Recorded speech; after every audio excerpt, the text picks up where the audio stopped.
বলো বন্দিনী,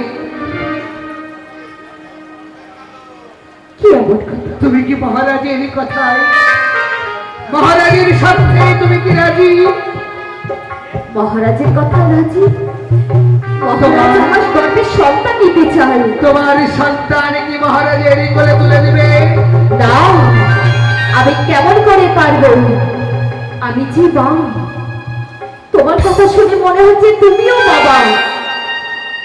আর যদি তোমার গর্ভের সন্তানকে কেউ যদি কোলে তুলে নিয়ে পাথরের আঘাতে যদি চাপকে চাপকে যদি তোমার সন্তানকে শেষ করে দিত, তুমি বাবা হয়ে তুমি মুখ বুঝে থাকতে পারতে, তেমনি আমিও পারবো না। আমি যে মা, আমি কেমন করে পারবো?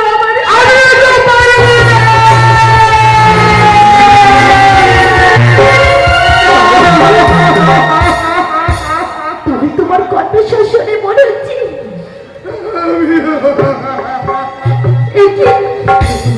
তুমি কেন এসেছো? তুমি পালিয়ে যাও।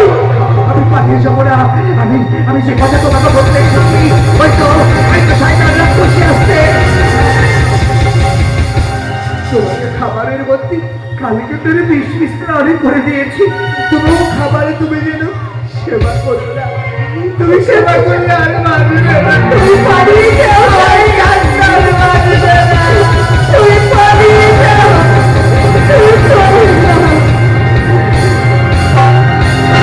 সত্যবতী, সত্যবতী, আমি তোমার জন্য খাবার এনেছি। দাসী, তুমি আমার জন্য খাবার এনেছো? দাসী, তুমি কত ভালো জানো দাসী। আজ আমি কতদিন ধরে তৃষ্ণার্ত, কতদিন ধরে ক্ষুধার্ত। হ্যাঁ,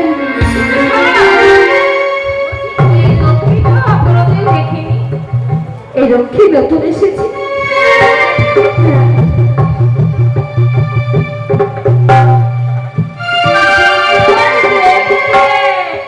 একদম মানব রাজকুমার।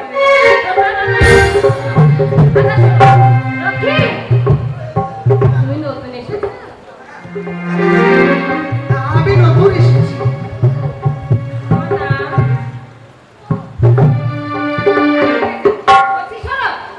তোমার জন্য না খাবার এনেছি।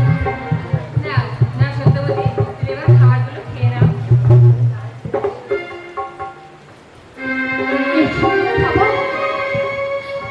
এই শুকনো খাবার আমি কেমন করে খাবো দাসী?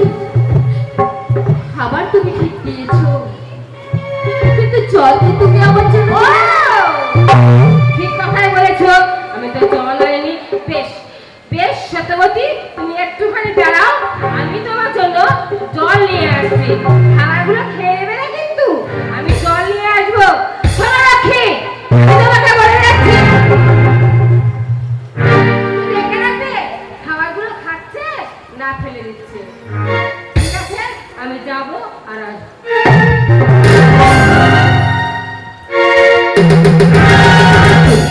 খাবার খেও না। তুমি খাবার খাবে না। তুমি খেও না।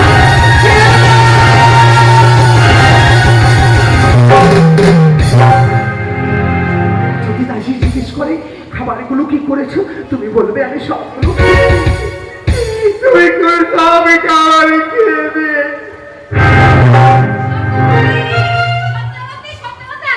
আমাকে জল এনেছি। দাসী,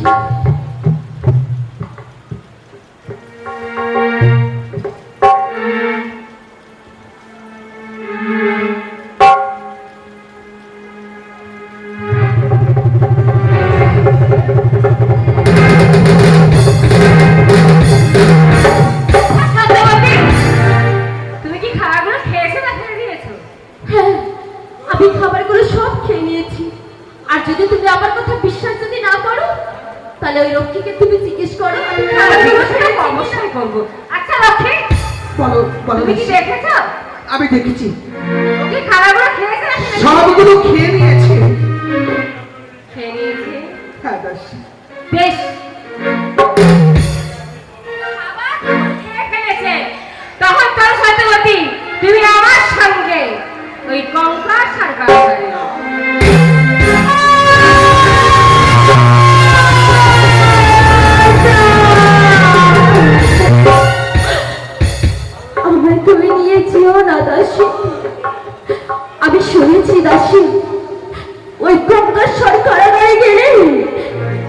দেহ কখনো জীবিত করে দাও।